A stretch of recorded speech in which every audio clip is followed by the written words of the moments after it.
ఆ ప్రాంతాలలో ఆ రాజధానిని ఏర్పాటు చేస్తే ఏ రకంగా కూడా వ్యవసాయ రంగానికి ఏ రకమైనటువంటి దెబ్బ తగలదు.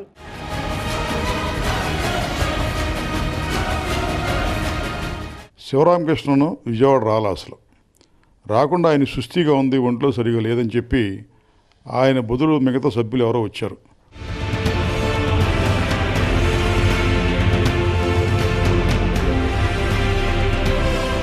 క్యాబినెట్ మంత్రుల్ని ఎవరిని అడగొద్దు, మా నాయకులను కూడా అడగొద్దు, ఎందుకంటే ఇది చాలా సెన్సిటివ్ ఇష్యూ.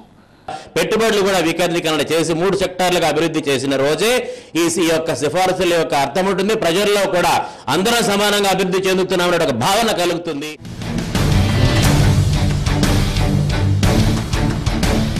ముఖ్యంగా రాయలసీమ ప్రాంతం వెనుకబడింది కాబట్టి ఈ ప్రాంతంలో విద్య, ఉపాధి, దానికి తోడుగా సామాజిక ఆర్థిక న్యాయం జరిగే అవకాశం ఉంది.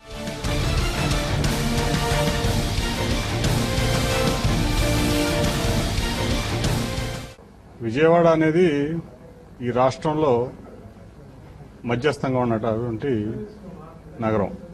అట్లాగే నైసర్గికంగా కానీ భౌగోళికంగా కానీ విజయవాడకి చాలా అడ్వాంటేజ్ అనేవి ఉన్నాయి. ఇప్పుడు వాటర్ దగ్గర నుంచి అన్నీ కూడా మనకి చక్కటి అనువైన ప్రదేశం. రాయలసీమలో రాజధాని ఆటోమేటిక్గా రావాలా, అది మా బర్త్ రైట్, అది మా యొక్క జన్మ హక్కు. సెంట్రల్ ప్లేస్ ఫస్ట్ లొకేట్ చేయాలి.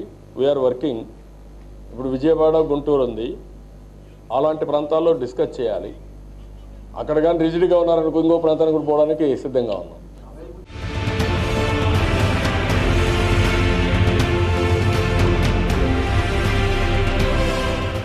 రాజధానిగా ఏ ప్రాంతం కరెక్ట్ అన్న చర్చ ఆ మిగతాంధ్రప్రదేశ్ మొత్తాన్ని ఉడికెత్తిస్తోంది.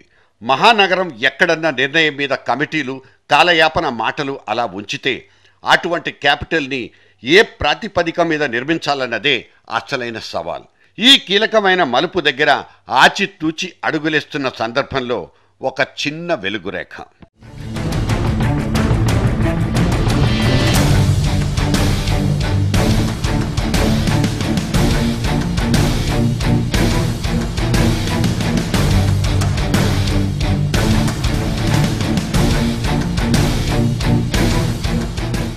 రాజధాని అనగానే 7 అంతస్తుల మేడలు, అద్దాల్లా మెరిసే రోడ్లు, ఆకుపచ్చ అచ్చేసుకున్న ఆ మెగా పార్కులే గుర్తుకొస్తాయి. కానీ మంచినీళ్లు, మంచి గాలి, మంచి వాతావరణం, ఇటువంటి క్వాలిటీలన్నీ కలిసున్న చోటే కొత్త క్యాపిటల్ కట్టుకోవాలంటూ ఇంకో సహజ సిద్ధమైన ఆలోచన. సాంకేతిక విప్లవాలనబడే ఆక్సిజన్ సిలిండర్లు మెళ్ళో వేసుకుని ఊరెగుతున్న మనం కనీసం 300-400 సంవత్సరాల ముందుకెళ్లి ఆలోచనలు చేయాల్సిన అత్యవసర పరిస్థితి ఇంకోవైపు. పైగా హైటెక్ సీఎం అంటూ మనం ముచ్చటపడి తగిలించిన ట్యాగ్ లైన్ ఒకటి ఆ చంద్రబాబు మెళ్ళలో ఉండనే ఉంది.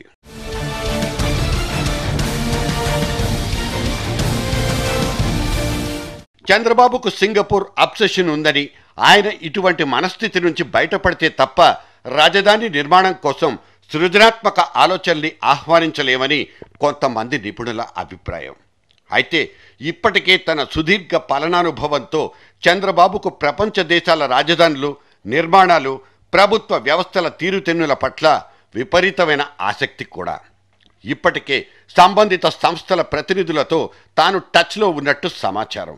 మొత్తం మీద రాజధానిగా ప్రకటించే ప్రాంతం ఏదైనా సరే అక్కడ కొన్ని ప్రధాన కార్యాలయాలు, సంస్థల ఏర్పాటు, వాటి నిర్వహణ, అందుకోసం చేసే స్థల సేకరణ, నిర్మాణం, ఇటువంటివే ఇవాళ గవర్నమెంటోళ్ల బుర్రల్ని జలగల్లా పీల్చిపారేస్తున్నాయి. సరిగ్గా ఇక్కడే బాబు బుర్రను అలంకరించింది ఇంకో ఆధునిక పరమైన ఆలోచన.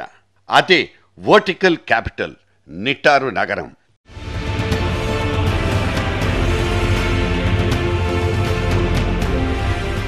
భూములనేవి జనం బతకడానికి, వాళ్ళ మౌలిక అవసరాల్ని తీర్చడానికి మాత్రమే ఉపయోగపడాలి. ప్లాంట్లు, ఫ్యాక్టరీలు అంటూ ఎస్ఈజెడ్ల పేరుతో రైతుల నుంచి పంట భూముల్ని చెరబట్టడం ఎప్పుడో మొదలైపోయింది. దున్నేవాడిదే భూమి అన్న కాన్సెప్టు పూర్తిగా ఖర్చయిపోయింది. ఇవాళ రాజధానుల కోసం అంటూ బలవంతపు స్వాధీనాలకు తెగబడ్డం అనేది ఒక ప్రకృతి విరుద్ధమైన పోకడ. కాదనేదెవరు? నేలను ఎంత తక్కువ వీలైతే అంత తక్కువగా వాడుకునే వెసులుబాటు ఉన్నా ఈ నగర నిర్మాతలు ఇలా భూముల కోసం భూతద్దాలు పెట్టి వెతుక్కోవడం ఎందుకన్నది ఇప్పుడు తలెత్తుతున్న ప్రశ్న.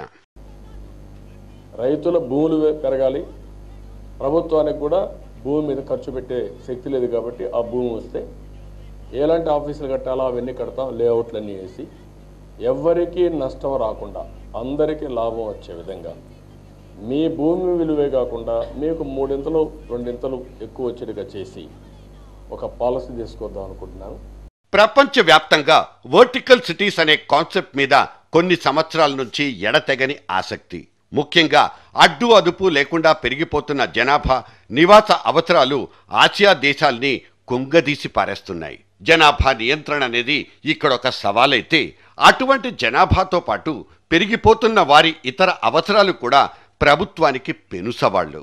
ఇళ్ళు వాకిళ్లతో పాటు నీళ్లు, నిప్పులు, రవాణా, మురుగునీటి పారుదల ఇలా ఒకటేంటి ఇటువంటి జనాభా అవసరాల్ని తీర్చలేక ఏలిన వాళ్లు తలలు కొట్టుకుంటున్నారు. పైగా ఈ ఆసియా నగరాల్లో స్థల లభ్యత అనేది కూడా ఒక పెను సమస్య.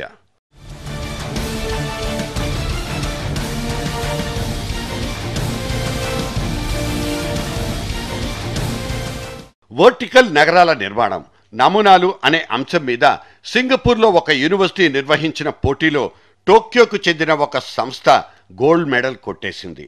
అందరికీ అందుబాటులో ఉండే విధంగా ముంబై నగరాన్ని ఒక వర్టికల్ సిటీగా మార్చడం ఎలా అన్నదే ఆ పోటీలో టాపిక్. ప్రతి చదరపు కిలోమీటర్కు 1,00,000 మంది జనాభా, ఎటువంటి సమస్యలు లేకుండా అనునిత్యం కనెక్టివిటీతో జీవించడం ఎలా అన్నది మ్యాపులు గీసి మరీ కళ్లకు కట్టేసింది ఈ సంస్థ. రేపటి రోజున ఆంధ్రప్రదేశ్ రాజధాని కూడా ఇలా స్మార్ట్ అండ్ కాంపాక్ట్గా ఉండాలన్నది చంద్రబాబు వంటి వాళ్ళ డ్రీమ్. కానీ మన ఆలోచనలనేవి అవసరాల్ని బట్టి రూపుదిద్దుకోవాలి. మన దగ్గరున్న ఆర్థిక వనరులు ఏంటన్న యథార్థాల్ని కూడా ఇక్కడ గుర్తుంచుకోక తప్పదు.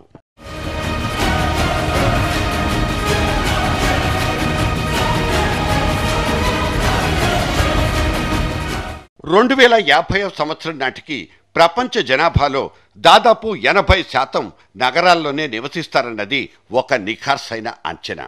మరి నిర్మించబోయే నగరాలు, అటువంటి నగరాల్లోని నిర్మాణాలు అడ్డంగా పెరిగే అవకాశాలే ఉండవు. ఎందుకంటే అటువంటి నిర్మాణాల్ని చేపట్టడానికి స్థలం ఉండదు కాబట్టి. ఆ మధ్య డౌన్ టౌన్ పేరుతో దుబాయ్లో 500 ఎకరాల్లో చేపట్టిన ప్రాజెక్టునే తీసుకుంటే కొన్ని ఆసక్తికరమైన విషయాల్ని గమనించవచ్చు. 30,000 ఇళ్లు, 9 హోటళ్లు, 7.5 ఎకరాల పార్కింగ్ స్థలం, 19 రెసిడెన్షియల్ టవర్స్, ఒక మెగా షాపింగ్ మాల్ ప్లస్ ఒక కృత్రిమ సరస్సు. ఇవన్నింటితో పాటు 2,722 అడుగుల పొడవున్న బుర్జ్ ఖలీఫా టవర్. దీని నిర్మాణాలకు ఎంత ఖర్చు చేశారన్నది వేరే విషయం. ఇవాల్టి అంతులేని ఇంజనీరింగ్ పరిజ్ఞానం ముందు ఏదీ అసాధ్యం కాదనడానికి ఇదొక నిలువెత్తు నిదర్శనం. ఒక బుర్జ్ ఖలీఫా టవర్నే తీసుకుంటే ప్రపంచంలోనే అత్యంత ఎత్తైన ఈ టవర్లో 163 అంతస్తులు ప్లస్ ఇంకో 46 అంతస్తులు మెయింటెనెన్స్ కోసం, 33 లక్షల చదరపు కిలోమీటర్ల స్థలం.